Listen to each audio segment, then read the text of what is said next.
Silmarillion, Chapter 14, of Beleraind and its realms. This is the fashion of the lands unto which the Noldor came, in the north of the western regions of Middle-earth, in the ancient days. And here also is told of the manner in which the chieftains of the Eldar held their lands and their leaguer upon Morgoth, after the Dagor Agleb, the third battle in the wars of Beleraind. In the north of the world Melkor had, in the ages past, reared Ered Ingren, the Iron Mountains, as a fence to his citadel of Utno, and there stood upon the borders of their regions of everlasting cold, in a great curve from east to west. Behind the walls of Ered Ingren in the west, where they bent back northwards, Melkor built another fortress, as a defence against assault that might come from Valinor. And when he came back to Middle-earth, as has been told, he took up his abode in the endless dungeons of Angband, the Hells of Iron. For in the war of the powers, the Valar, in their haste to overthrow him in his great stronghold of Utno, did not wholly destroy Angband, nor search out all of its deep places. Beneath Ered Ingren he made a great tunnel, which issued south of the mountains, and there he made a mighty gate. But above this gate, and behind it even to the mountains, he piled the thunderous towers of Thangrodrim, that were made of the ash and slag of his subterranean furnaces, and the vast refuse of his tunnelings. They were black and desolate, and exceedingly lofty, and smoke issued from their tops, dark and foul upon the northern sky. Before the gates of Angband, filth and desolation spread southwards, for many miles over the wide plains of Ardgalen. But after the coming of the sun, rich grass arose there, and while Angband was besieged, and its gates shut, there were green things, even among the pits and broken rocks before those doors of hell. To the west of Thangrodrim lay Hissalim, the land of mist, for so it was named by the Noldor in their own tongue, because of the clouds that Morgoth sent thither during their first encampment. Hithlum it became in the tongue of the Sindar, and dwelt in those regions. It was a fair land while the siege of Angband lasted, although its air was cool and winter there was cold. In the west it was bound by Ered Lomin, the echoing mountains that marched near the sea, and in the east and south by the great curve of Ered Withrin, the shadowy mountains that looked across Ered Galin and the Vale of Siren. Fingolfin and Fingon his son held Hithlum, and the most part of the Fingolfin's folk dwelt at Mithram aboard the shores of the great lake. To Fingon was assigned Dor Lomin, that lay to the west of the mountains of Mithram. But their chief fortress was at Ithilsiren, in the east of Ered Withrin. Hence they kept watch upon Ered Galan, and their cavalry rode upon the plain, even to the shadow of Thangrodrim. For from few their horses held increasingly swiftly, and the grass of Ered Galin was rich and was green, and of those horses many of their sires came from Valinor, and they were given to Fingolfin by Medorus in atonement of his losses, for they had been carried by ship to Loskar. West of the Dor Lomin, beyond the echoing mountains, which south of the firth of Dingris marched inland, lay Nevrast. That signifies the hither shore in the Sindran tongue. That name was given at first to all of the coastlands south of the firth, but afterwards only to the land whose shores lay between Drinkst and Mount Taras. There for many years was the elm of Turgon the Wise, son of Fingolfin, bounded by the sea and by Ered Lomin, and by the hills which continued the walls of Ered Withrin westward, from Ivrin to Mount Taras, which stood upon a wide promontory.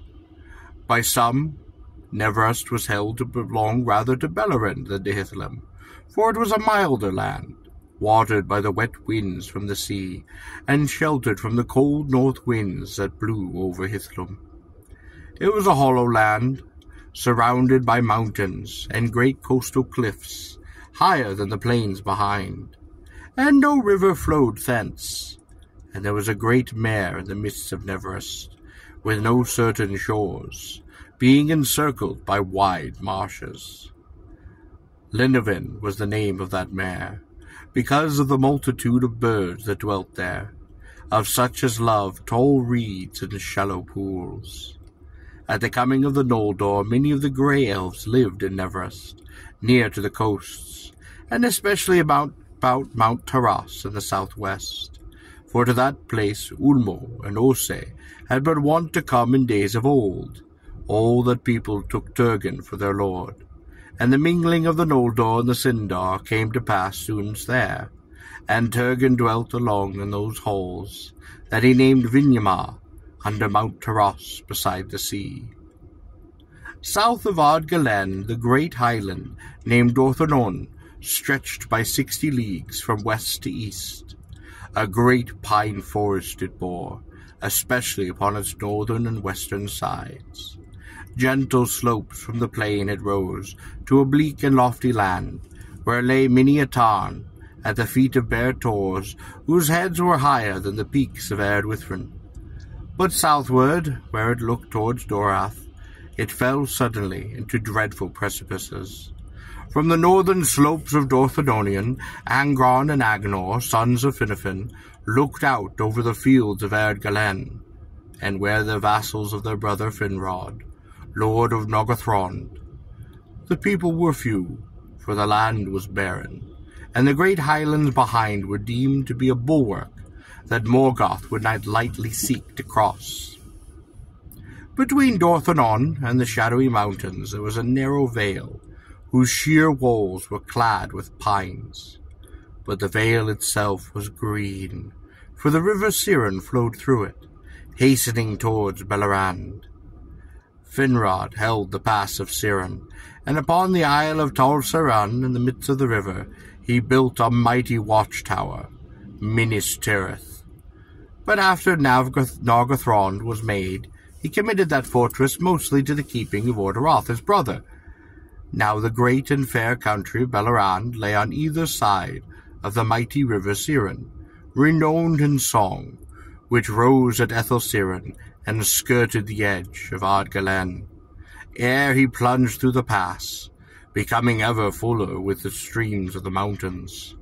Thence he flowed south for 130 leagues, gathering the waters of many tributaries, until with a mighty flood he reached his many mouths, and the sandy delta on the bay of Balar. And following Siren from north to south, there lay upon the right hand in West Beleraind the forest of Berthel, between Siren and Teaglin, and then the realm of Nagathron, between Teaglin and Narog, and the river Narog rose in the falls of Irvine, in the south face of Dor Lomin, and flowed some 80 leagues ere he joined Siren in Nan Tathrin, the land of the willows. South of Nan Tathrin was a region of meads, filled with many, many flowers, where few folk did dwell, and beyond lay the marshes and isles of reed, about the mouths of Siren, and the sands of his delta empty of all living things, save the birds of the sea. By the realms of Nagathron extended also west of Narog, to the river Nenning, that reached the sea of Egelast, and Finrod became the overlord of all the elves of Beleraind, between Siren and the sea, save only in the Falas. There dwelt those of the Sindar, who still loved ships, and Círdan the shipbuilder was their lord. But between Círdan and Finrod there was friendship and an alliance, and with the aid of the Noldor the havens of Bithrambar and Egelast were built anew. Behind their great walls they became fair towns, and harbours with quays and piers of stone. Upon the cape west of Egelast Finrod raised the tower of Barad Nimrus, to watch the western sea, though needlessly as it proved, for at no time ever did Morgoth essay to build ships, or to even make war by sea. Water all of his servants did shun, and to the sea none would willingly go, nigh save in most dire need. With the aid of the elves of the haven, some of the folk of Nagathron built new ships, and they went forth and explored the great lake of Bala, thinking there to prepare a last refuge, if evil ever came. But it was not their fate that they should ever dwelt there. Thus the realm of Finrod was the greatest by far, though he was the youngest of the great lords of the Noldor. Fingolfin, Fingin, and Maederhras, and Finrod, Felagund. But Fingolfin was held overlord of all the Noldor, and Fingin after him, though their own realm was but the northern land of Hithlum. Yet their people were the most hardy, and the most violent, most feared by the orcs, and most hated by Morgoth. Upon the left hand of Ciaran lay East Beleraind, at its widest 100 leagues from Sidrun to Gillian, and the borders of Osserand, and first between Ciaran and Mendem lay the empty land of Dimbar, under the peaks of the Sisagrim, the abode of the eagles. Between Mindeb and the upper waters of Ilskadun lay the no-land of Nan-Dangratheb, and that region was filled with fear, for upon its one side the power of Milan fenced the north march of Doroth, but upon the other side the sheer precipices of Ered Gorgoth, the mountains of terror, fell down from high Dorthanon. Thither, as was earlier told, Ungolant had fled from the whips of the Balrogs. There she dwelt a while, filling those ravines with her deadly gloom, and there still, when she had passed away and moved, her foul offspring lurked, and wove their own evil nets, and the thin waters that spilled from Ered Gorgoth were defiled and perilous to drink, for the hearts of those that tasted them were filled with the shadows of madness and with despair. All living things else shunned that land, and the Noldor would pass through Nan-Dungthreb only at some great and powerful need. By parts near to the borders of Doroth, and furthest from the haunted hills. That way was made long before, in the time ere Morgoth returned to Middle-earth, and if one fared upon it, he came eastward to Esgildun, where still there stood in the days of the siege the stone bridge of Eantiar. Thence he passed through Dordanin, the Silent Land, and crossing the Osric, which signifies the ford of Eros, came to the north marches of Beleraind, where dwelt the sons of Fëanor. Southward lay the guarded woods of Doroth, abode of Thingol, the hidden king, into whose realm none passed saved by his will. Its northern and lesser part, the forest of Neldreth, was bound east and south by the dark river Escaldun, which bent westward in the midst of the land, and between Eros and Escaldun lay the denser and greater woods of Region. Upon the southward bank of Escaldun, where it turned westward towards Ciaran, were the caves of Menegroth, and all Doroth lay east of Ciaran, save for a narrow region of woodland between the meeting of Teagland and Ciaran, and the mares of Twilight. By the people of Doroth this wood was called Nivrim, the West March. Great oak trees grew there, and it was encompassed within the girdle of Milan, that so some portion of Ciaran, which she loved in reverence of Ulmo, should be wholly under the power of Thingol. In the southwest of Doroth, where Eros flowed into Ciaran, lay a great pool and marsh on either side of the river, which halted here in its course and stayed in its many channels. That region was named Elen Urul, the Twilight Mare, for they were wrapped in mists, and the enchantment of Doroth lay over them. Now all the northern part of Beleraind sloped southward to this point, and then for a while was plain, and the flood of Ciaran was stayed. But south of Elen Urul the land fell suddenly and most steeply, and all the lower fields of Ciaran were divided from the upper fields by this fall, which to one looking from the south to northward appeared as an endless chain of hills, running from Eglarest. Beyond Narog in the west to Amon's Arab in the east, where in far sight of Gillian, Narog came through these hills in a deep gorge, and flowed over rapids, but had no fall. And on its western bank the land rose into the greatest wooded highlands of Terran Feroth.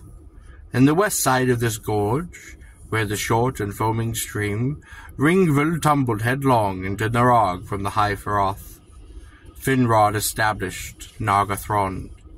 But some 25 leagues east of the gorge of Nagathron, Siren fell from the north, in a mighty foe below the Meres. And then he plunged suddenly underground into great tunnels that the weight of his falling waters delved. And he issued again 3 leagues southward with great noise and smoke, through rocky arches at the foot of the hills, which were called the Gates of Siren. Thus dividing fall was named Andrim, the long wall, from Nagathron to Ramdal, the wall's end. In East Beleraind, but in the east it became ever less sheer, for the vale of Gelion sloped steadily southward, and Gelion had neither fall nor rapids throughout his course, but was ever swifter than was Sirion.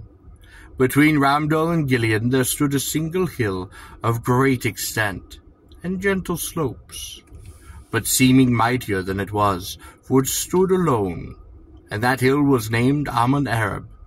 Upon Amon Arab died Denethor, lord of the Nandor, that dwelt in Osrand, who marched to the aid of Thingol against Morgoth in those days when the orcs first came down in force, and broke that starlight peace of Beleraind. And upon that hill Medros dwelt after the great defeat. But south of the Andrim, between Siren and Gelion, was a wild land of tangled forests in which no folk went, save here and there a few dark elves wandering. Torium Dulith it was named, the forest between the rivers. Gelion was a great river, and he rose in 2 sources, and at first 2 branches, Little Gelion that came from the hill of Himring, and Greater Gelion which came from Mount Rear. From the meeting of his arms he flowed south for 40 leagues before he found other tributaries, and before he found the sea he was twice as long as Siren, though less wide and less full. For more rain fell in Hithlum and Dorthanon, hence Siren drew its waters.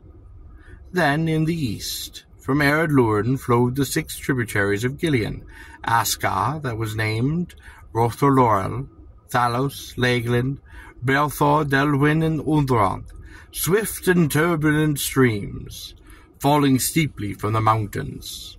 And between Askar to the north and Ardrent in the south, and between Gelion and Ered Lutin, lay the far green country of Osserand, the land of the 7 rivers.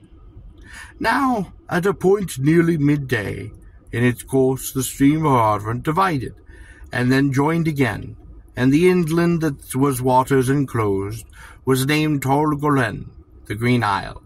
There Baron and Lutheran dwelt after their return.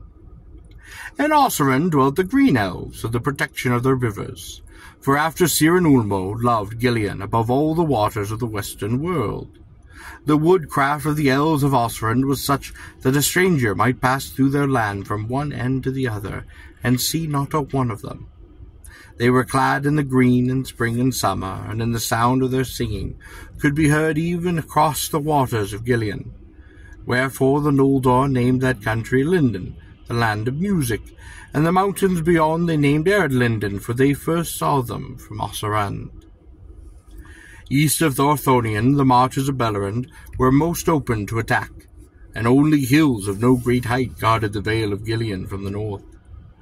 In that region, upon the march of Medros, and in the lands behind, dwelt the sons of Fëanor, with many of their people, and their riders passed often over the vast northern plain. Lithland, the wide and empty, east of Ardgalend, lest Morgoth should attempt any sortie outwards towards East Beleraind. The chief citadel of Medros was upon the hill of Himring, the ever-cold, and that was wide-shouldered and bare of trees, and flat upon its summit, surrounded by many lesser hills. Between Himring and Dorthanon there was a pass, exceedingly steep upon the west, and that was the pass of Aglon. There was a gate under Dor Luth, and a bitter wind blew ever through the fine from the north. But Celegorm and Corfim fortified Aglon, and held it with great strength, and all the lords of Himlin southward, between the river Eros that rose in Dorthanon, and his tributary, Calan, that came from Himring.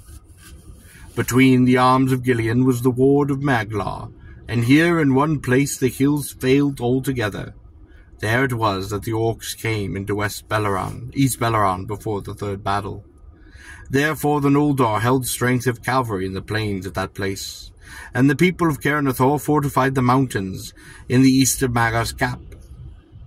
There Mount Rear, and about it many lesser heights, stood out from the map's range of Eredlund westward.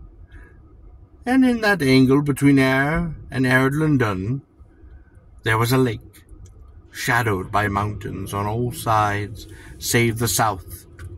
This lake was Helavorn, and it was deep, and it was dark. And beside it Caranthur had his abode. But all the great land between Gelion and the mountains, and between Rear and the river Askar, was called by the Noldor Thargalan, which signifies the land beyond Gilion, or Dor Conathur, the land of the Caranthur. And was here that the Noldor first met dwarves. But Dingalin was before called by the Grey Elves Talath Runin, or the East Vale. Thus the sons of Fëanor under Maedhros were the lords of East Beleraind, but their people were in that time mostly in the north of the land, and southward they rode only to hunt in the greenwoods. But there Amrod and Amrus had their abode, and they came seldom northward while the siege lasted. And there also others of the elf lords would ride at time, even from afar, for the land was wild but very fair. Of these Finrod Furgelund came most often, for he had great love of wandering, and he came even unto Osrand, and won the friendship of the green elves. But none of the Noldor went ever over Eredlundun, while their realm did lasted, and little news and little late came into Beleraind of what passed in all the regions of the east.